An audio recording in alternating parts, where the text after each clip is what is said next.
الحمد لله وحده والصلاة والسلام على من لا نبي بعد أما بعد.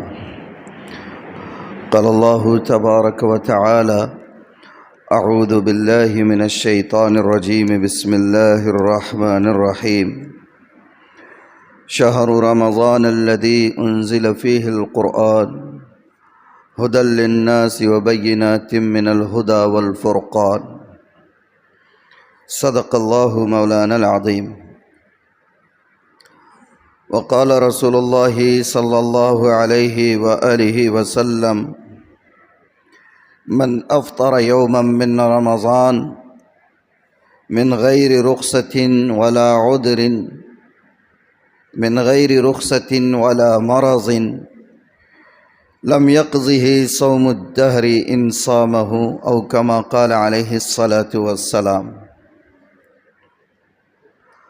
قابل صد احترام بزرگوں، عزیز دوستوں اور بھائیوں، اللہ رب العزت کے فضل و کرم سے رمضان جیسا مقدس مہینہ ہمیں اپنی زندگی میں پھر سے نصیب ہوا ہے، اور یقیناً یہ اللہ کا بہت بڑا ہم پر کرم ہوا ہے کہ اللہ نے یہ موقع ہمیں عنایت فرمایا کہ ہمیں یہ موسم بہار ملا، جس موسم میں ہم اپنے دامن مراد کو اللہ کی نعمتوں سے، اللہ کی رحمتوں سے، برسنے والی برکتوں سے، مغفرتوں کے پروانوں سے اپنے آپ کو مالا مال کر سکیں. والحمدللہ علی ذالک. اور رمضان کی خصوصیتیں یا اس کی جو خاص عبادتیں ہیں، ظاہر سی بات ہے کہ ان خصوصی عبادتوں یا خاص عبادتوں کے اہتمام کے ذریعے ہی ہم اللہ کی رحمتوں کو پا سکتے ہیں. اللہ کی مغفرت کے جو اعلان ہوتے ہیں، رمضان کی مخصوص عبادتوں کو چھوڑ کر ان اعلانات سے ہم مستفید نہیں ہو سکتے ہیں. رمضان کی مخصوص عبادتیں کون سی ہیں؟ دو عبادتیں ہیں. جو آیت میں نے ابھی خطبے میں پڑھی، اس میں اللہ تعالیٰ فرماتے ہیں: شہر رمضان الذی انزل فیہ القرآن ھدی للناس وبینات من الھدی والفرقان. کہ رمضان کا مہینہ وہ ہے جس مہینے میں قرآن نازل کیا گیا ہے، جو لوگوں کے لیے ہدایت نامہ ہے اور واضح طور پر انسانوں کو ہدایت کا سامان فراہم کرتا ہے. یہ رمضان کی خاصیت ہے کہ روزہ ہے، اور اس سے پہلی والی آیت میں اللہ نے فرمایا کہ یا ایھا الذین آمنوا کتب علیکم الصیام کما کتب علی الذین من قبلکم لعلکم تتقون. تو روزہ ہے، قرآن ہے، یہ دو مخصوص عبادتیں ہیں رمضان کی. دو باتیں سمجھ میں آئی ہیں کہ اس مہینے کی خاصیت یہ ہے کہ اس میں قرآن نازل ہوا. دوسری خاصیت یہ ہے کہ جس کو یہ مہینہ ملا اس کو روزہ رکھنا ہے. یہ تو طے ہے، لیکن اب دل پر ہاتھ رکھ کر تھوڑا سا سنیے کہ کاروبار میں مصروف ہونے والے نوجوان اور طاقتور مسلمان بھی رمضان کے مہینے میں روزوں کا کتنا اہتمام کرتے ہیں. خاص طور پر وہ افراد جو مارکیٹ میں جن کا رہنا ہوتا ہے، دیکھ لیجئے آپ، زیادہ تر بے روزے دار. اب اتفاق کی بات یہ ہے کہ میں جہاں بات کر رہا ہوں الحمدللہ تقریباً روزے دار ہیں. یہ بھی ایک پہلو ہے کہ میں جن کے سامنے محدود جتنے بھی ہیں، جن کے سامنے بات کر رہا ہوں، وہ روزے دار ہیں اور روزے سے ہیں. اللہ کا شکر ہے. بات جن کے لیے کرنی ہے یا جن کو بات سنانی ہے وہ تو آتے ہی نہیں ہیں. آتے بھی ہیں تو اس وقت جب ہم خطبے کے لیے کھڑے ہوتے ہیں، جب ہم نماز کے لیے کھڑے ہوتے ہیں، اس وقت پہنچتے ہیں. پھر اس پر بھی مزید ان کا کرم یہ ہے کہ احسان جتاتے ہیں کہ 2 بجے کا ٹائم ہے، 2:01 کر دیے مولانا نے. مولانا سے بڑھ کر تو غیر ذمہ دار کوئی نہیں، ان پنکچول کوئی نہیں. ان کو قدر ہی نہیں ہے ٹائم کے. وقت کی قدر ان کو آتی نہیں ہے۔ 2 بجے کا ٹائم ہے، 2:40 کا، 1:40 کا ٹائم ہے، 1:45 کا ٹائم ہے، 1:46 کر دیا۔ بہت بڑے تیر مار رہے ہیں باہر نکل کر جہاز کا ٹکٹ کنفرم ہے، سیدھے بیٹھ کر جو ہے وائٹ ہاؤس پہنچنا ہے، اور وہاں سے جو ہے تو کوئی بڑی سند لے کر آنا ہے ٹرمپ کے پاس سے جا کر۔ بہرحال تو بات جن کو کرنی ہے وہ تو ہے نہیں، آتے ہیں تو آخری وقت میں۔ اور یہ معاملہ صرف رمضان کا نہیں ہے، ایسے افراد جو آخر میں پہنچتے ہیں ان کا یہ معاملہ دین کے ہر پہلو کے ساتھ ہے، دین کی ہر عبادت کے ساتھ ان کا یہی معاملہ ہے کہ وہ کنارے کنارے پر رہتے ہیں، آخر میں رہتے ہیں۔ ان کو بے چینی ہوتی ہے 2 منٹ زیادہ اگر مسجد میں لگ جائے، ان کی طبیعت میں گھبراہٹ پیدا ہوتی ہے، ان کا دل نہیں لگتا ہے، ان کو لگتا ہے کہ اگر اب 2 منٹ زیادہ بیٹھ جاؤں تو پتہ نہیں اسرائیل کا سامنا ہو جائے گا، اور پھر وہ مجھے بڑے اہتمام کے ساتھ جو ہے سوار کر کے اپنے ساتھ لے کر چلے جائیں گے۔ دین کے ہر معاملے میں ان کا یہی رویہ ہوتا ہے۔ گویا بہت سوچ سمجھ کر جملے استعمال کر رہا ہوں، گویا ان کا تعلق اسلام کے ساتھ رسمی تعلق ہے، رسمی تعلق ہے، ایک رسم ہے جس کو نبھانا ہے، ایک رسم ہے جس کو پورا کرنا ہے۔ دین کیا ہے، شریعت کیا ہے، دین کا تقاضا کیا ہے، شریعت کی روح کیا ہے، اللہ کی منشا کیا ہے، اللہ کے محبوب نبی کی خواہش کیا ہے، اس سے انہیں کوئی لینا دینا نہیں۔ دین بس ایک رسم بنا ہوا ہے اور اس رسم کو پورا کرنا ہے، اور اس رسم میں تم مولانا کون ہوتے ہو؟ روح ڈالنے والے۔ آپ کو یہ حق کس نے دیا کہ اس رسم کے اندر تم روح ڈالنے کی کوشش کرتے رہتے ہو؟ یہ ہر معاملے میں یہی حال ہے۔ پورا رمضان کاروبار میں لگے رہے، گلا پھاڑ پھاڑ کر جو ہے تو افطار کے وقت میں چیزیں بیچ رہے ہیں، کپڑے بیچ رہے ہیں، چوڑیاں بیچ رہے ہیں، جوتے بیچ رہے ہیں، روزوں پہ روزے کھا رہے ہیں، اور معلوم ہوا کہ عید کی خریدی بھی پٹھا سب سے زیادہ کر رہا۔ سبحان اللہ، سبحان اللہ۔ روزے چھوڑ رہے ہیں، روزے نہیں رکھ رہے ہیں، تراویحوں کا جنازہ نکال رہے ہیں، اور عید کی خریدی بھی انہوں ہی سب سے زیادہ کر رہے۔ عید کی خوشی کس کے لیے؟ عید کا اہتمام کس کے لیے؟ روزے داروں کے لیے۔ عید روزے داروں کے لیے۔ معلوم ہے جو بے روزے دار ہیں انہوں ہی سب سے زیادہ خریدی کر رہے ہیں۔ یہ عجیب تماشا ہے ہمارے یہاں، اللہ حفاظت فرمائے۔ حضرت مولانا علی میاں ندوی رحمۃ اللہ علیہ، اللہ غریق رحمت فرمائے، بہت بڑی بزرگ شخصیت تھی، عالم دین تو تھے ہی، عربی زبان کے ماہر تو تھے ہی، لیکن اس کے ساتھ ساتھ بہت بڑے بزرگ اور اللہ کے ولی تھے۔ اور کس درجے اور کس پائے کے تھے، تھوڑا سا سن لیجئے کہ حضرت مولانا علی میاں ندوی رحمۃ اللہ علیہ کس درجے کے اور کس پائے کے بزرگ اور ولی تھے، کہ ان کے دور کی ایک بہت بزرگ شخصیت، معتبر اور مستند ترین شخصیت حضرت مولانا شاہ محمد پرتاپ گڑھی رحمۃ اللہ علیہ، جن کے پاس ان کے ہم عصر جتنے اکابر علماء تھے بلکہ شیوخ تھے، حضرت مولانا محمد شاہ پرتاپ گڑھی رحمۃ اللہ علیہ کی خدمت میں جایا کرتے تھے۔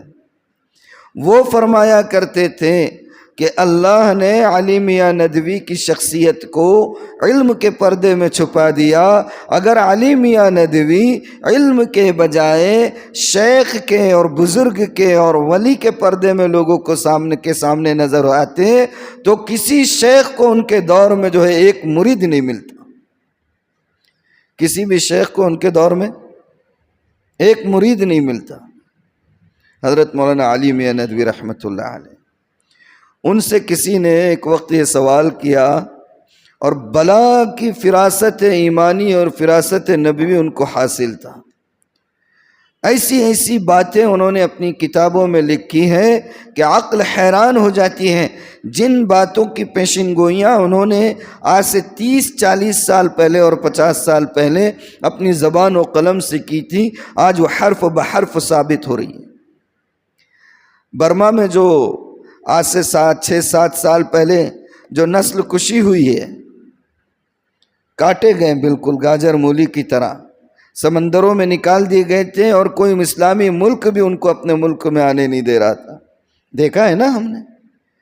برما کے حوالے سے حضرت مولانا علی میاں ندوی رحمۃ اللہ علیہ کی تقریباً 30-40 سال پہلے کی ایک ویڈیو ہے بیان، جس میں انہوں کھل کر کہہ رہے تھے کہ دیکھو تم بھارت کے مختلف حصوں سے آ کر یہاں بسے ہوئے ہو، لوگوں کو تمہاری دولت کی ضرورت نہیں ہے، تم کو اللہ نے یہاں بہت نوازا، تمہاری دولت کی ضرورت نہیں ہے، پیسوں کی ضرورت نہیں ہے، جو چیز آج ان کے پاس نہیں ہے تم وہ چیز ان کو دو گے تو کل کو تمہارا مستقبل محفوظ ہوگا، اور اگر تم اسی دوڑ میں لگ گئے جس دوڑ میں یہاں کی قوم ہے تو کل کو کہیں ایسے حالات نہ آ جائے کہ تم گھروں سے کھینچ کر کاٹے جاؤ گے اور نکالے جاؤ گے، اور تمہاری آواز، تمہارے حق میں تمہارا اپنا بھی کوئی آواز نہیں اٹھائے گا۔ دیکھا ہے لوگوں۔ تو حضرت مولانا علی میاں ندوی رحمۃ اللہ علیہ سے کسی نے یہ سوال کیا تھا کہ حضرت اس دور میں مسلمانوں کی دین سے جو دوری ہے اس کا علاج کیا ہے، کیا حل ہے اس کا؟ رغبت کیوں نہیں ہوتی ہے عبادت کی طرف، رمضان میں روزوں کی طرف، تراویح کی طرف، قرآن کی طرف، عام دنوں میں دیگر احکامات کی طرف شغف کیوں نہیں ہوتا ہے؟ تو حضرت نے فرمایا تھا، کان کھول کر سن لو کہ اس دور میں اشاعت اسلام سے زیادہ تحفظ اسلام کی ضرورت ہے۔ اس دور میں اشاعت اسلام سے زیادہ تحفظ اسلام کی ضرورت ہے۔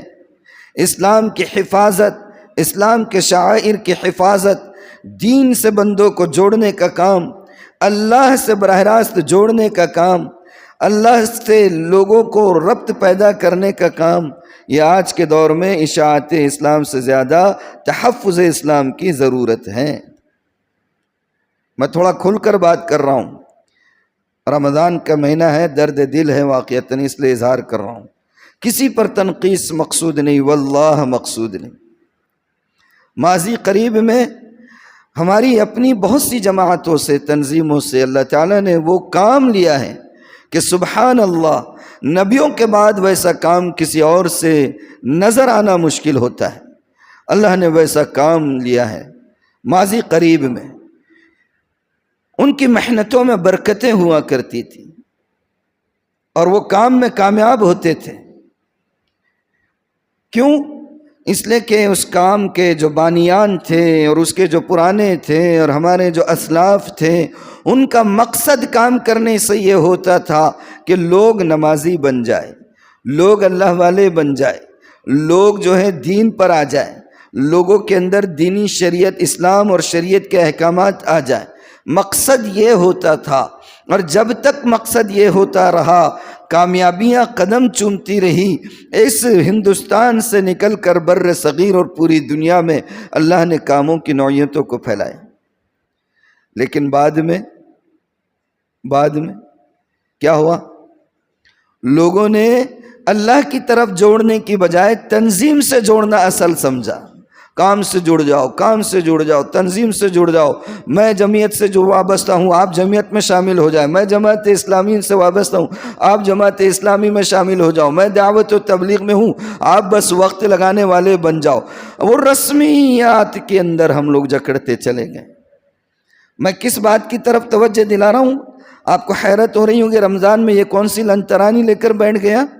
وہ جو رات میں ہنگامے ہو رہے ہیں، جو رمضان کی بے حرمتی دیکھ رہے ہیں، اور جو رمضان کے ہوتے ہوئے بے دھڑلے سے بغیر روزے کے کاروبار ہو رہے ہیں، یہ سارے منظر کو سامنے رکھیے اور پھر چلنے والی محنتوں کو سامنے رکھیے، اور پھر محنتوں کا نتیجہ کیوں نہیں مل رہا ہے اس کو انالائز کیجئے، اس کا تجزیہ کیجئے۔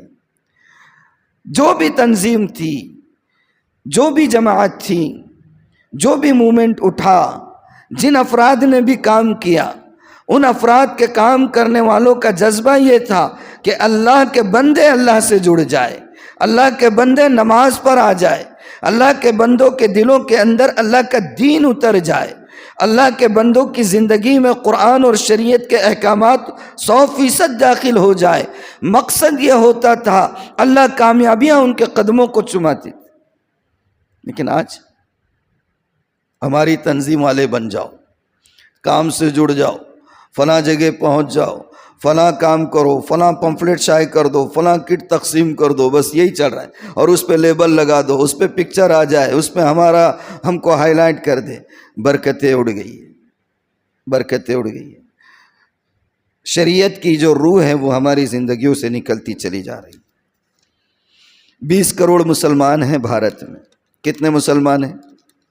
20 کروڑ مسلمان ہیں۔ یہ اسٹیٹکس ہے، یعنی کہ اعداد و شمار 20 کروڑ کے، ہو سکتا ہے 19-20 ہو، میرے بولنے میں بھی کچھ ایگزیکٹ مت سمجھیے، لیکن میکسیمم 20 کروڑ مسلمان ہیں۔ صحیح معنوں میں مسلمان کتنے ہیں؟ صحیح معنوں میں مسلمان کتنے ہیں؟ بولیے۔ فرض روزے چھوڑ کر، رمضان کی تراویحوں کے جنازے نکال کر، رمضان میں بے حیائی کے مرتکب ہو کر، عیدگاہ میں ایک بڑا مجمع دکھا کر اپنے آپ کو سمجھنا کہ مسلمانوں کی، صحیح مسلمانوں کی تعداد ہے۔ عقل پر ماتم نہیں کرنا چاہیے۔ لوگ خوش ہوتے، ہماری جماعت، ہماری تنظیم، ہمارا موومنٹ اتنا بڑا مجمع ہے۔ نہیں، مجمع تو کبھی بھی اہل حق کا زیادہ نہیں رہا ہے۔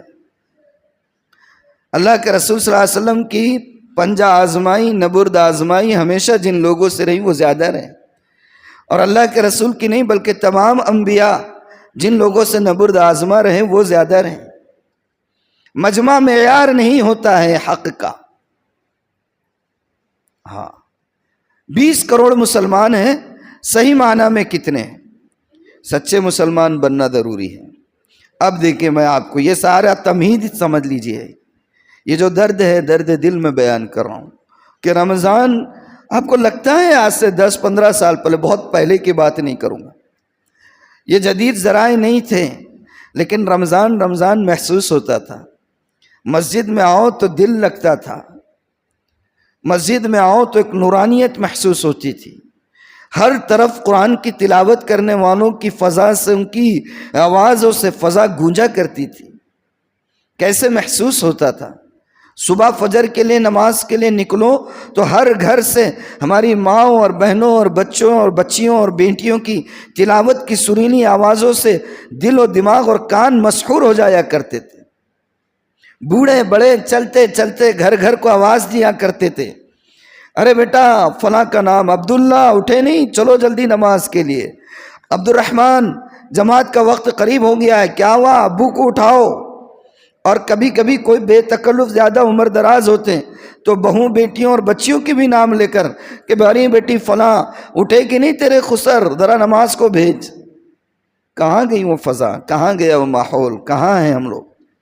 یہ نتیجہ ہے رسمی کاموں اور رسمیات کے جال میں جکڑے رہنے کا۔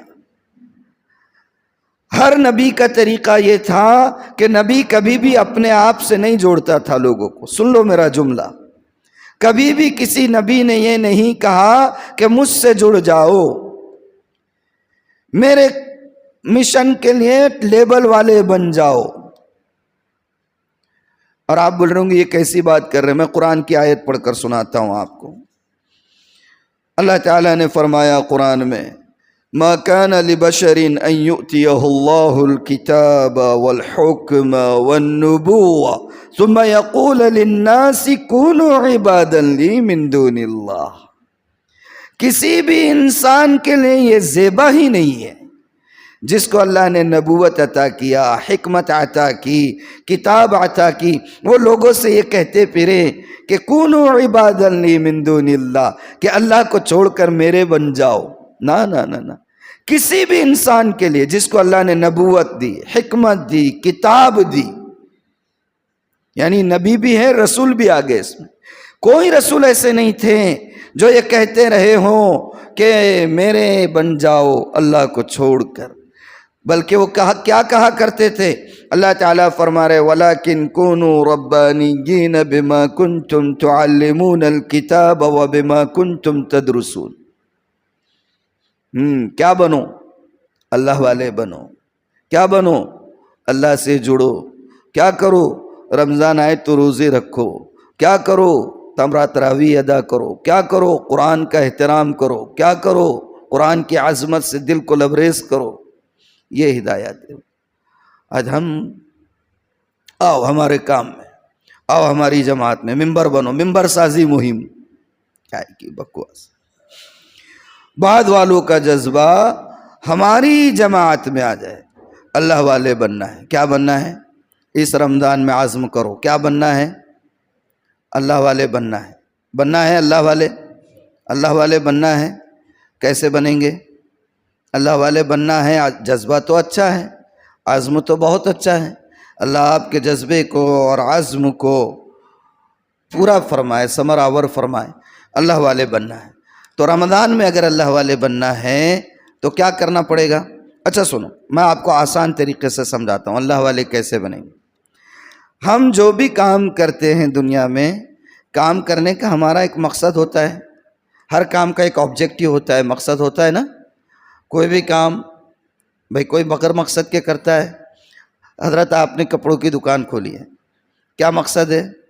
کہ کچھ پیسے آئیں گے تو آپ اپنے بیوی بچوں کو حلال روزی کھلائیں گے، مقصد ہے. اور اس کے ذریعے سے اللہ کے یہاں سرخرو ہوں گے.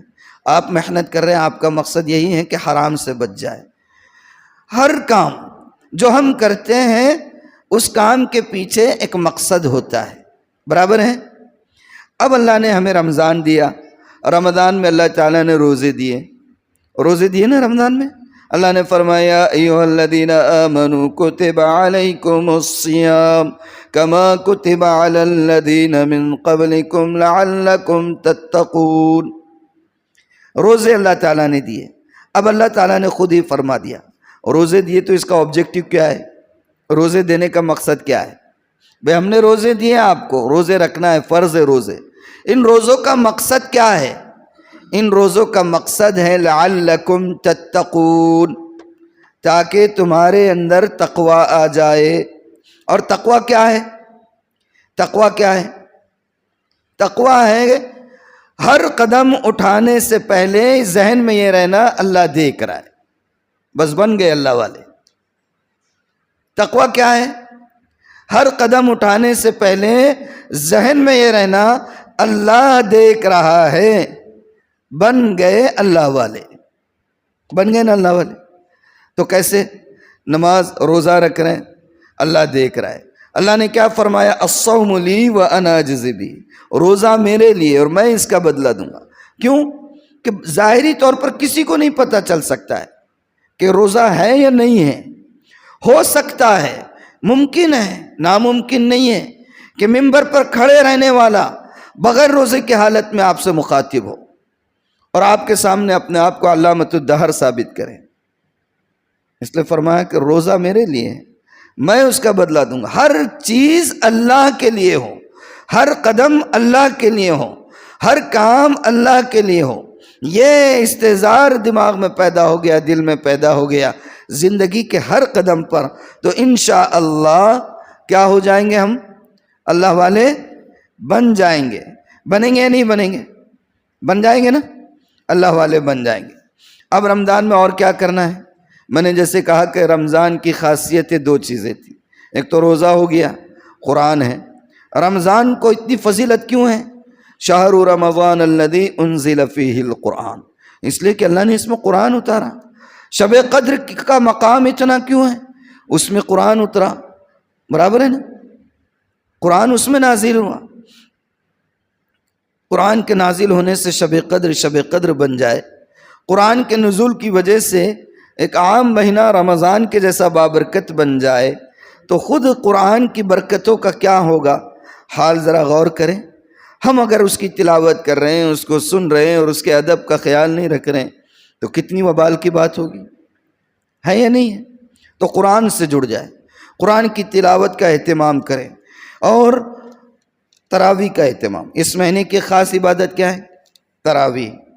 اب تو بہت تکلیف کے ساتھ کہہ رہا ہوں، ہم نے تراویح کا جنازہ نکالنے کی قسمیں کھائی ہوئی ہیں. جس انداز میں ہم تراویح پڑھ رہے ہیں نا، جس انداز میں ہم تراویح پڑھ رہے ہیں، میں پورے ہوش و حواس کے ساتھ یہ بات کہہ رہا ہوں، مجھے ڈر ہے کہ ہم اللہ کے گھر میں آ کر اپنے نام اعمال میں ثواب کے بجائے گناہ لے کر جا رہے ہیں۔ ہم اپنے نام اعمال میں، تراویح میں، مسجد میں آ کر ثواب کی بجائے گناہ لے کر جا رہے ہیں۔ وَإِذَا قُرِئَ الْقُرْآنُ فَاسْتَمِعُوا لَهُ وَأَنصِتُوا، قرآن کی جب تلاوت ہو تو کیا حکم ہے؟ خاموش رہو، اس کو سنو۔ ہمارے پاس تراویح میں کیا ہو رہا ہے؟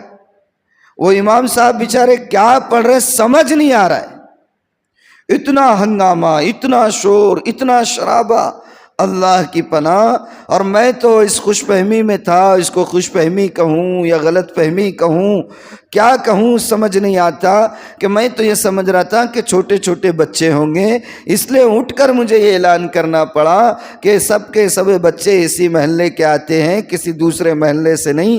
ہر گھر کے بڑے کی ذمہ داری ہے کہ آتے ہوئے بچوں کو تاکید کر کے آئے کہ مسجد میں آوازیں نہ کیا کریں۔ لیکن بعد میں مجھے پتا چلا، میرے کچھ احباب نے مجھے بتایا کہ یہ شور کرنے والے چھوٹے بچے نہیں ہیں، بڑے بڑے بچے ہیں۔ بڑے بڑے بچے کیا بولنا، اب بڑی عمر کے نوجوان نہیں، جوان ہیں، اور مسجد کی دیوار کو ٹیک لگا کر قبلے کی طرف پیر کر کے ادھر تلاوت ہو رہی، ادھر بھنکس گیری کرتے بیٹھے ہوئے۔ انا للہ و انا الیہ راجعون، انا للہ و انا الیہ راجعون۔ کسی پرائم منسٹر کا، کسی پریسیڈنٹ کا، کسی سی ایم کا، اس کو چھوڑ دو، میں تو بولتا ہوں ڈی ایم کا، کلیکٹر کا، اس سے نیچے آ جاؤ، اس سے نیچے کسی کوتوال کا کہیں بھاشن چل رہا ہو اور آپ اس کے سامنے بیٹھے ہوئے ہو اور اس کے سامنے اس کے بھاشن میں ذرا آواز نکال کے دیکھو۔ میں پورے دعوے کے ساتھ بولتا ہوں کہ آپ کی پوری فیملی کو اچھی خاصی موٹی رقم دے کے آپ کو چھڑا کے لانا پڑے گا۔ بیت پڑے گی جو تشریف پہ، وہ الگ ہے، وہ تو مفت میں ملا آپ کو انعام۔ ہوگا یا نہیں ہوگا؟ غلط بول رہا ہوں؟ پرائم منسٹر کا اگر بھاشن چل رہا، بیچ میں کھڑے ہو کے بولنے کی مجال رہتی، بولتے بادشاہوں کا بادشاہ، مالک الملک، جس کی ہیبت سے کائنات کی ہر چیز جھکی ہوئی ہے، اس کا کلام پڑھا جا رہا ہے اور پیچھے ہنگامہ کر رہے ہیں۔ عذاب نازل نہیں ہوگا تو کیا ہوگا؟ پھر بولتے ہیں کہ ہم مارے جا رہے ہیں، کاٹے جا رہے ہیں، اور ایسے ہو رہے ہیں اور ویسے ہو رہے ہیں، اور کوئی دوسرا کچھ حرکت کر دیں اسلام یا قرآن کے خلاف تو بس ہنگامہ کرنے کے لیے تیار ہو جاتے ہیں، مادر پدر آزاد ہو کر۔ ہم کر دیے تو سب صحیح ہے، وہ کرے تو غلط ہو گیا۔ اب وہ لطیفہ نہیں سناؤں گا، پیشاب کرنے والا سب کو معلوم ہے، ویسی سمجھ کے رکھ دیا ہم نے۔ اللہ حفاظت فرمائے۔ حضرت مولانا عبد القادر رائے پوری رحمۃ اللہ علیہ، ان کے یہاں عام طور پر وہ کہا کرتے تھے کہ تلاوت کے دو مراقب، تلاوت کرنا ہے تو تلاوت کرنے سے پہلے آنکھ بند کر کے، یا تلاوت سننا ہے تو آنکھ بند کر کے پہلے یہ تصور کر لے، کچھ دیر تک اپنے آپ کو تیار کر لے، پریپیئر کر لے قرآن کی تلاوت کے لیے یا قرآن کو سننے کے لیے، اور یہ سوچیں کہ اب میں تلاوت اگر کر رہا ہوں تو میں تلاوت کر رہا ہوں، سنا رہا ہوں اللہ کو، اور واقعتاً اللہ کو سنا رہے ہیں۔ ذرا آنکھ بند کر کے سوچیں آپ کہ آپ تلاوت کر رہے ہیں اور سنا اللہ کو رہے ہو، یا آنکھ بند کر کے یہ سوچیں کہ آپ تلاوت سن رہے ہیں، پڑھنے والا پڑھ رہا ہے اور ساتھ ہی ساتھ روبرو باری تعالیٰ بھی اس تلاوت کو سن رہے ہیں۔ کیا کیفیت ہونی چاہیے، کیا حال ہونا چاہیے؟ قرآن کی بے حرمتی کرتے ہوئے دل نہیں کانپ اٹھتے ہیں، طبیعت میں لرزہ نہیں پیدا ہو رہا ہے؟ ہر مرتبہ بولنا پڑ رہا ہے کہ کیا ہو رہا ہے؟ یہ ایک ہی تو مہینہ ہے جس میں تراویح کی نعمت ملتی ہے، یہ قیام اللیل، یہ صلاۃ اللیل، یہ رات کی ایکسٹرا نمازیں، یہ رات کے ایکسٹرا سجدے، یہ رات کو اللہ کے سامنے جھکنے کی نعمت، ان اوقات میں جن اوقات میں اللہ کی خاص نعمتیں متوجہ ہوتی ہیں، وہ تو اس لیے تھی کہ اس وقت ہمارے دل پورے اللہ کی طرف جھکے ہوتے، ہم اللہ کے خوف سے لرز رہے ہوتے، عذاب کی آیت ہوتی تو بدن پر جھرجھری آتی، اور اگر انعامات کی آیت آتی تو بدن میں خوشی کی لہر پیدا ہوتی، ایسی کیفیت بنانے والے ہوتے۔ یہ کیفیت اس وقت بنتی جب ہم قرآن کو سمجھنے والے ہوتے، نہیں تو کم از کم دوسروں کو دیکھ کر منہ بنانے والے بنتے۔ اللہ کی پناہ قرآن پڑھا جائے، قرآن کی بے حرمتی پہ بے حرمتی ہو، بے حرمتی کرنے والے کرتے چلے جائیں، اور ہمارے دلوں پر بھی کوئی یعنی کہ جو نہ رہیں۔ یہ کیسا ایمان ہے، کیسی قرآن سے محبت ہے، کیسے قرآن کے رب کے اللہ کے بندے ہیں کہ جس کی ذات سے نکلا ہوا کلام پڑھا جا رہا ہے اس کی بے حرمتی ہو رہی ہے اور ہمارے کانوں پر جوں تک نہیں رینگ رہی۔ میں بھیک مانگتا ہوں آپ سے، دامن اٹھا کر بھیک مانگتا ہوں خدا کے لیے، اگر آپ تراویح نہیں پڑھ سکتے ہیں، اگر آپ اطمینان سے قرآن نہیں سن سکتے ہیں، میں بہت سوچ سمجھ کے کہہ رہا ہوں کہ اپنے نامہ اعمال میں رمضان میں گناہوں کا اضافہ کرنے کے لیے خدا کے واسطے مسجد مت آئیے۔ اللہ کے بندو، اللہ کا کلام تو وہ تھا کہ اس کو سن کر عمر جیسا دبنگ آدمی ایک آن میں اسلام قبول کر بیٹھتا ہے۔ آج بھی یورپ اور امریکہ میں قرآن کی برکت کی وجہ سے لوگ ایمان میں اور اسلام میں داخل ہو رہے ہیں، اور ہم قرآن کی عظمت کا ہمیں پتہ ہی نہیں ہے۔ کیا کر رہے ہیں ہم؟ یہ قرآن کا مہینہ ہے، نہیں پڑھ سکتے تو کم از کم اس کی عظمت کو دل میں پیدا کریں گے انشاءاللہ۔ قرآن کا احترام کریں گے، تلاوت کا اہتمام کیجئے، سمجھنے کی کوشش کیجئے، اور رسمی مسلمان سے اٹھ کر خدا کے واسطے کونوا ربانیین، کونوا ربانیین۔ قرآن بار بار کہہ رہا ہے، ہم یہی تو یوں ہی جھک نہیں مارتے، بار بار میرے الفاظ سخت ہیں مگر ہم یوں ہی نہیں آپ کے سامنے بوم مار رہے ہیں کہ بھائی دیکھو قرآن کی مجلس میں بیٹھو، ترجمہ سنو، تفسیر سنو۔ کیا کہتا ہے قرآن؟ قرآن کہہ رہا ہے کونوا ربانیین۔ رسمی نہیں چاہیے، رسمی زبان سے کہنے والے نہیں چاہیے، اللہ والے بنو، اللہ والے بننے کا مہینہ ہے۔ رمضان کا روزہ اللہ نے دیا ہے اللہ والے بننے۔ اللہ نے کہا کتب علیکم الصیام کما کتب علی الذین من قبلکم لعلکم تتقون۔ یہ روزے اس لیے دیے گئے تاکہ اللہ والے بنو، تاکہ تقوی پیدا ہو، اور تقوی ہے اللہ کا خوف پیدا ہونا، اور اللہ کا خوف پیدا ہو گیا آٹومیٹیکلی انسان اللہ والا بن گیا۔ بنیں گے اللہ والے، بنیں گے اللہ والے، بنو۔ آج سے میں امید کرتا ہوں ہم میں سے ہر شخص یہ اپنی ذمہ داری سمجھے گا کہ ہماری مسجد مثالی مسجد ہوگی انشاءاللہ۔ اس مسجد میں کسی کو قرآن کی بے حرمتی کرنے کی ہم اجازت نہیں دیں گے۔ کون کون ہے میرے ساتھ؟ سب ہیں انشاءاللہ۔ اللہ عمل کی توفیق عطا فرمائے۔ سنت ادا کر لیجئے۔ وآخر دعوانا الحمدللہ رب العالمین۔